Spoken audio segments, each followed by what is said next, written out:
Boy, hey everybody, I'm back. This is a book that I read. It's called Heart of Darkness by Joseph Conrad. It's a sea tale about going into Africa and losing your mind or morals or whatever.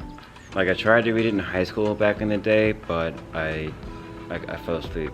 And then I think I tried again, or I read it probably the whole way through in my 20s, but I don't remember. Now I read it and I understand it finally.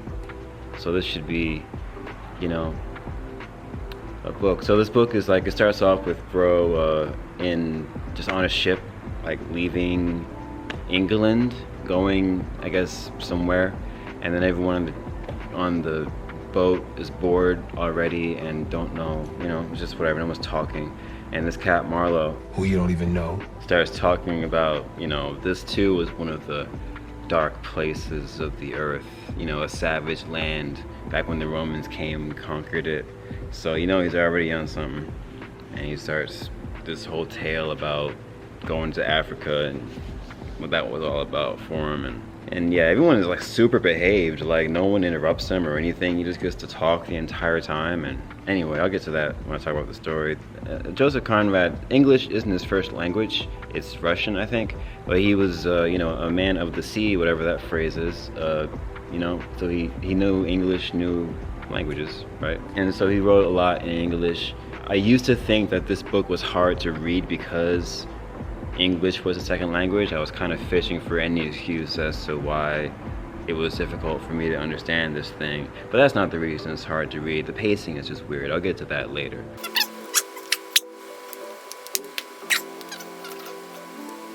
Okay, I forgot where I was, so I'm just going to start telling you about this book now.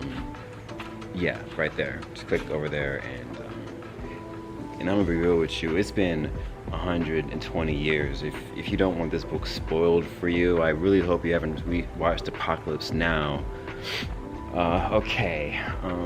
So yeah, like I said, Marlowe is just on the ship with these people going nowhere. He starts talking about this too was once one of the dark places in the world.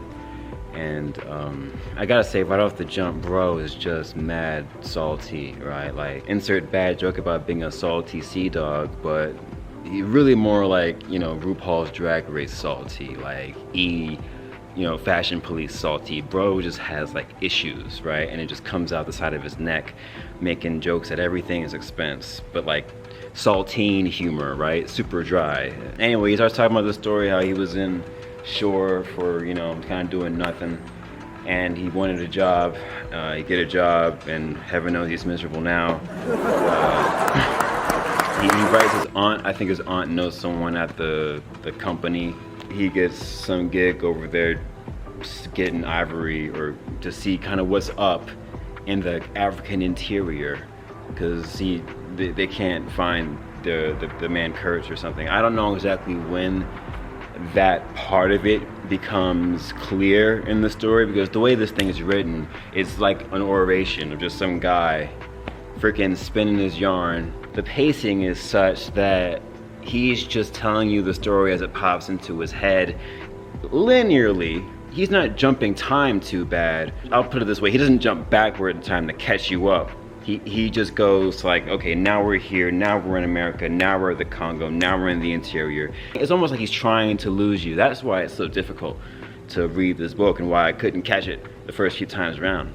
So he gets this job, and everyone in the company is like super sus. The guy who hires him on, they drink a bit, and he's like, hey man, why aren't you out there looking for this guy? And he's like, what, you think I'm stupid?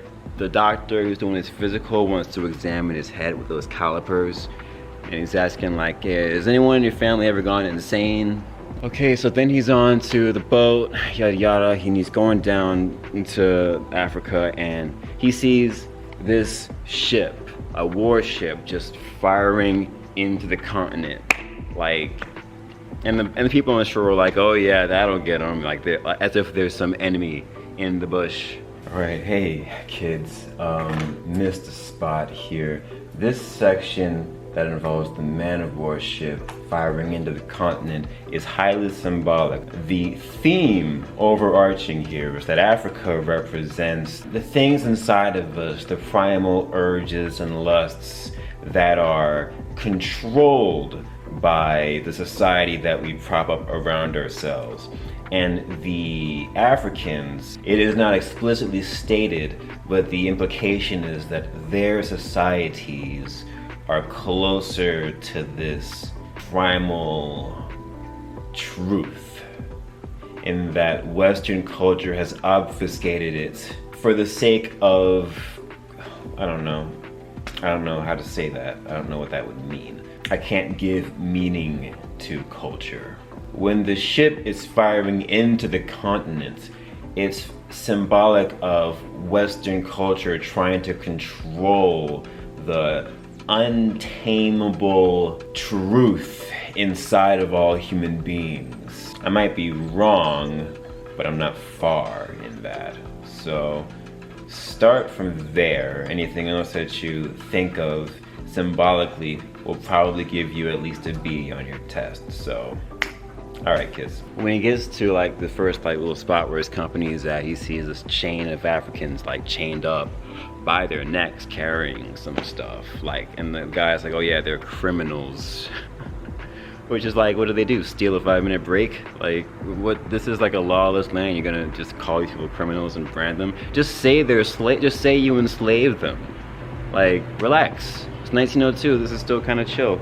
And he meets this accountant who kind of believes in Kurtz. Like there's like these people who like just believe in Kurtz, and for different reasons. Like the accountant believes in Kurtz because the numbers don't lie. He brings in more bacon than anybody else. And apparently everyone also knows that Marlowe is supposed to be like the next hotshot, because I guess that's what his auntie wrote to the people. So everyone who's in the company is just like trying to keep their position in the company, and they literally will only work to hold other people back. Like they're just like crabs in a bucket, man. So anyway, he goes into the interior near the river, I guess it's the Congo River, whatever. Like a train of Africans who are carrying most of the stuff, and him and this real fat white guy are going through, and the guy faints, and he's still like surly, but he has to be carried by people. And so like some of the slaves just bust out and like take the stuff, which makes total sense. By the time he gets to the shore, there's like 5 guys from the company who are just hanging out, doing literally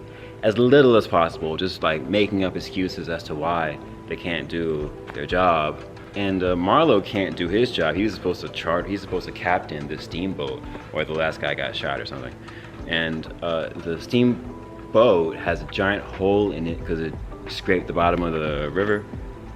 And they've got tons of sheet metal to fix it, but they ain't got no rivets, so he just has to wait there. He waits for like 3 months for people to go get rivets, which they probably could have been done, but I don't know.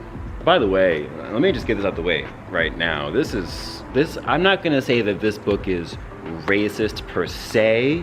There are race is an element in the book. And there are an unnerving amount of N-bombs, you know. I was like, whoa, this sounds like a Tupac album. But it was just like really, really heavy. Like midway through the book, it seemed like the word white people was a slur. It wasn't racist in the sense that black people are bad because they're black, and white people are good because they're white. And there's an inherent, it's kind of, I'm not gonna say anti-racist because I don't know what that means to you, but the book really says that we're all the same kind of crap. So it's really more of a unification in the worst way, but yeah, the racial element is like there. So if it offends you, I get it. I wasn't comfortable reading that many N-bombs at one time, right? But still a good book, you know, still a great read. Okay, so there was a time jump where suddenly they're on the boat and they're riding and they're going upriver, yada yada. There's Marlowe, 5 white guys who he calls pilgrims, and the 30 black guys who are doing the wood cutter for the steam engine, and they don't have any food. They're cannibals, and they brought a bunch of rotten hippo blubber, meat, whatever. Anyway, it's rotten, it stinks, the white guys throw it out. So now all of the cannibals have no food. And Marlowe is thinking, why don't they just team up and eat us? They can totally get away with it. There's like 30 of them and 5 of us. What they give them instead, since they throw out their food, they give them these like strips of some kind of precious metal that theoretically they can go into the tribes along the path and trade for food. But they don't know any of those tribes either, so that's kind of a sketchy deal. They might not come back, you know what I'm saying? So they're getting really, really hungry on this trip. They get closer to Kurtz's station, and he's interested in learning about Kurtz, yada yada. When they're close, they hear like this wailing in the mist, trying to scare them off. The next day, they get attacked with arrows, and they stop the attack, even though the white cats were busting shots into the bush. The only thing that stopped the attack was the steam engine whistle, which I'm not certain he said during the actual telling of that part of the story. I only caught that later on when he was kind of recapping with the other white people what happened there. So I don't know if that's something that I just skipped over or whatever. At this point I was like, I don't care. I'm not going back to figure that out, because that's just what you do, Joseph Conrad. I'm not here to, you know what I mean? It was whatever at that point. They get up to close to Kurtz's outpost, and this Russian cat he's got raggedy, tattered up clothes. He is like this disciple of Kurtz, and he's a little loopy up there, but he kind of intimates in so many, insinuations that Kurtz has essentially set himself up as some kind of African god emperor. And the people in his village and the villages that he's conquered give him ivory as tribute. And that ivory he sends to the company downriver. He doesn't leave the spot no more. So that's why they sent Marlowe out there, because they don't know what the heck is going on. Like, you gotta find out what's up with this guy. We can't get a hold of him. But that's what's happening. He's up there like Maudiving it up, and he's also dying. Like, he's got some sickness he's not coming back from. And his people don't want him to leave. He doesn't want to leave. It's a whole issue now. But he decides to go down there, and he, I guess, gives himself up willingly to go back to England or wherever he's from. During the night, there's some ritual over there, and he hears the ritual, and he can't walk anymore, but he like falls out the boat and like tries to crawl his way back up there, and Marlowe has to cut him off and like bring him back, like threaten him back onto the boat. But Marlowe low-key also wants to go over there. Like, he's seen so much of the darkness like in these people and in himself. The difference is that he like understands it. He understands his own darkness and other people's darkness. He just doesn't put like excuses over top of it like the others do. Everyone in the company is really mad at Kurtz because they can't just roll up there and be like his heir apparent and take over his kingdom. That's not an option. He pretty much blew the spot for the rest of the company. It's not going to be easy pickings for Ivory, just for whoever comes up next, so they're all pissed at him. But Marlowe digs him for some reason. Like, he just enjoys being around the guy as he's dying. And he dies. He's like looking over his life, and he has those famous last words, the horror, you know what I'm talking about. That's supposed to be like him looking over like the deeds of his life, and like that's supposed to be like his life flashing before his eyes, and he's able to come out of that madness and see himself what he really is, something of that nature, yada yada. He dies. Before that he gives Marlowe like some stuff to give his like wife back home.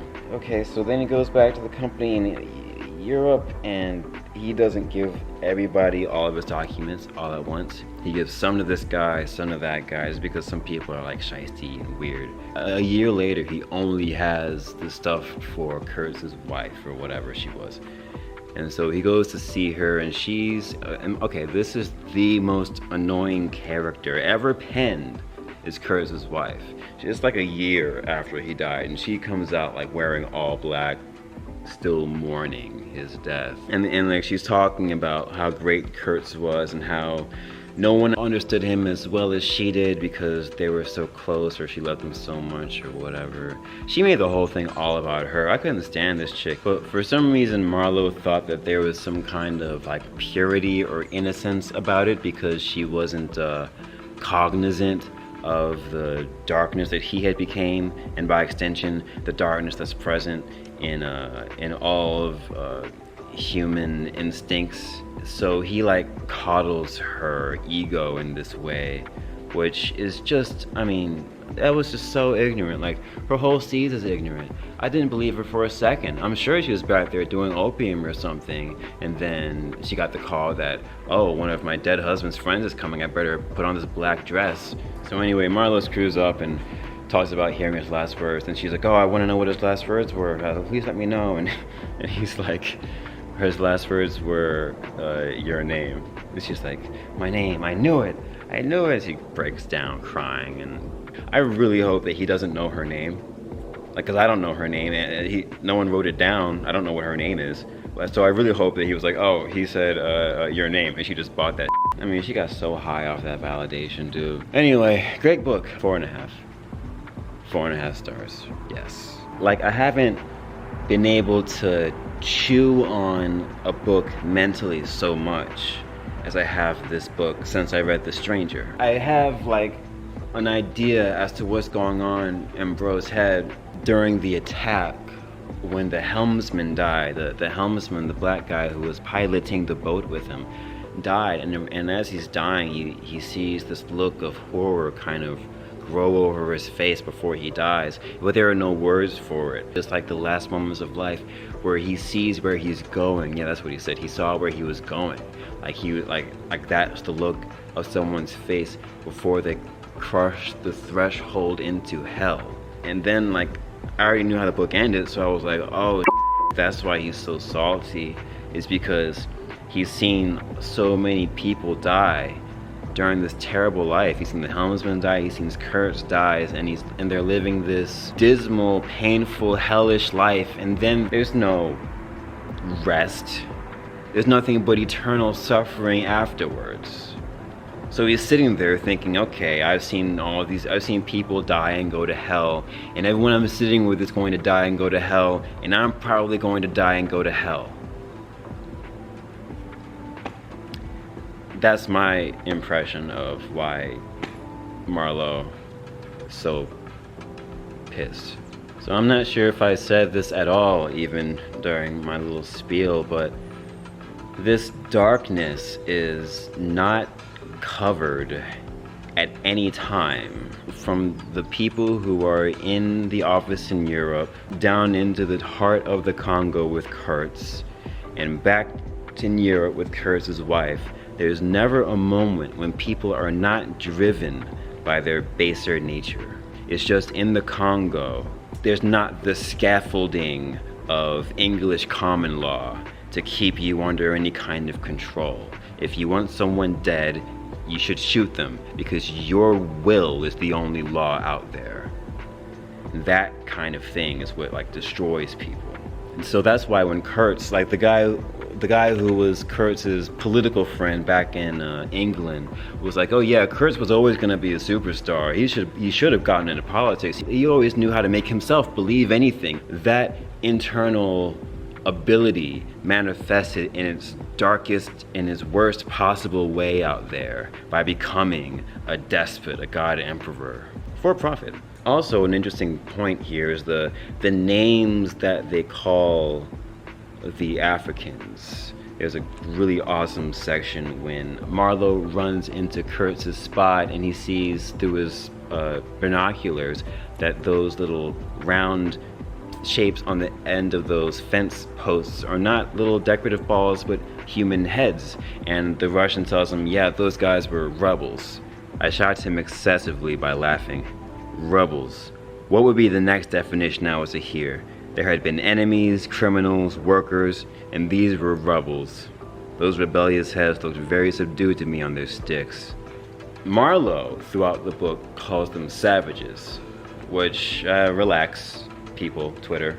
I think that the word savages has much more room for inclusivity, because when they subjugate the people, they call them enemies, rebels, criminals, because what you do with those kinds of people is punish them. It presupposes righteousness on the one who is doing the punishing. With a savage, it is not so. And Marlowe himself, when he hears the African drums, he references it almost like they're church bells that he doesn't know what they're, he doesn't know the code if it's for a wedding or a funeral or anything like that. He recognizes that there is something happening that he's just not privy to, but he recognizes it's like unity in this terrible way. Yeah, I don't think, I didn't reflect on anything like about me so much. I just couldn't deal with Kurtz's wife. Because like he had a whole African queen over there. He wasn't thinking about her ass at all. But yeah, anyway, that's the story, kids.